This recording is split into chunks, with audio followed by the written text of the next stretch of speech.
வாங்க வாங்க.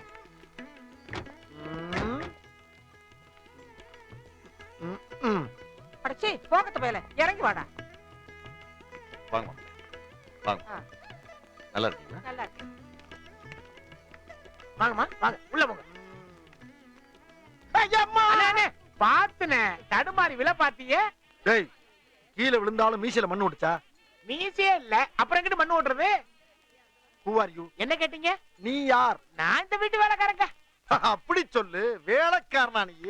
டேய் ஒரு வேலைக்காரன் தான்டா இந்திரா காந்தியவே சுட்டு கொண்டிருக்கான். அதனால வேலைக்காரனா இருக்கிறது முக்கியம் இல்ல, விசுவாசியா இருக்கணும், அதான் முக்கியம். ஆகட்டுங்க அப்படியே செய்யறேன். ஆமா ஐயா யாரு? கேட்டு இல்ல ஐயா யாருன்னு நறுக்குன்னு ஒரு கேள்வியை கேட்டுப்புட்டு இல்ல. டேய் நான் யாருன்னு என் பெருமை என் வாயால சொல்லக்கூடாது, ஊர் உலகத்துல சொல்லுவாங்க, கேட்டு தெரிஞ்சு. யாரு அங்க என்னடா பண்ணிக்கிட்டு இருக்க? கூட மாட ஒத்தாசை பண்ற. விசேஷத்தன்னைக்கு ஒரு நல்ல செட்டை போட்டா வேலைக்காரங்கிறதே மறந்துடுவியா? அதான் நான் யாரு தெரிஞ்சு போச்சு இல்ல, அப்புறம் நான் மறுபடியும் லுக்கு லூசுல விடு. நீ வேலைக்காரன் தானோ? இருடா, வேலைக்காரன் தெரிஞ்சா வேட்டி ஏன்டா தூக்குற? நான் என்ன இந்த ஊர் நாட்டாம சொன்னா? நீங்களா தப்பா புரிஞ்சுக்கிட்டா நான் என்னடா பண்ணுவேன்? போங்கடா போய் வேலையை பாருங்கடா. எங்க இந்த கணக்க